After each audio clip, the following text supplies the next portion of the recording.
ബീവി Nafeesathul Misriya nail നദി പുളഞ്ഞോടി പാഞ്ഞ് കളിക്കുന്ന നഫീസത്ത് ബീവിയുടെ നാട്ടിലെ നഫീസത്ത് ബീവിയുടെ നാട്ടിലെ ബീവി നഫീസത്തുൽ മിസ്രിയ തന്റെ വീടിന്റെ ഉമ്മറപ്പടിയിൽ തനിക്ക് നാളെ കിടക്കാനുള്ള ഖബർ കുഴിച്ചു വെച്ചിട്ട് ആ ഖബറിലേക്ക് ഇറങ്ങി നിന്നിട്ട് നഫീസ ഉമ്മ ഖുർആൻ എന്ന് ഓതുകയാ. നഫീസ ഉമ്മാന്റെ ആഗ്രഹമാണ് ഖുർആൻ ഓതിയിട്ട് ഈ ലോകത്തോട് വിട പറയണം. അല്ലാഹ് സാധിപ്പിച്ചു കൊടുത്തു. മഹാന്മാരുടെ ലോകം എങ്ങനെയാണ്? നഫീസ ഉമ്മ തനിക്ക് കിടക്കാനുള്ള ഖബർ വീടിന്റെ മുറ്റത്ത് കുഴിച്ചു വെച്ചിട്ട് ഖുർആൻ അങ്ങനെ ഓതാണ്.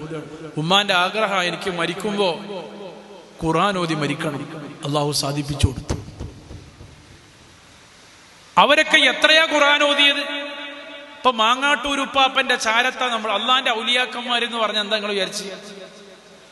ഔലിയാക്കന്മാരെന്ന് പറഞ്ഞാൽ അള്ളാഹ്ക്ക് നല്ലോണം പണിയെടുത്തവരാ, നല്ലോണം ഇബാദത്തെടുത്തവരാ.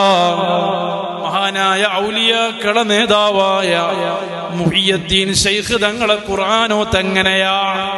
ഒരു കാൽമ നിന്നിട്ട് ഒരു ഖത്തം തീർത്തോവർ, ഒരു ചൽമുതലായി മൂവാണ്ട് കത്തോവർ.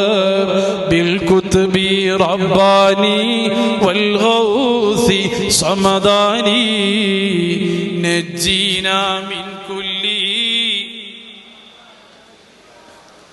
എന്നിട്ട് എനിക്ക് ഈ 2 കണ്ണ് തന്നിട്ട് നിങ്ങൾ ആലോചിച്ചു, ഇന്നിപ്പോ രാവിലെ എഴുന്നേറ്റിട്ട് അല്ലെ പോട്ടെ, ഇത്ര ദിവസം ഞാൻ എത്ര ദിവസമായി അള്ളാന്റെ കലാമായ ഖുർആൻ കണ്ടിട്ട്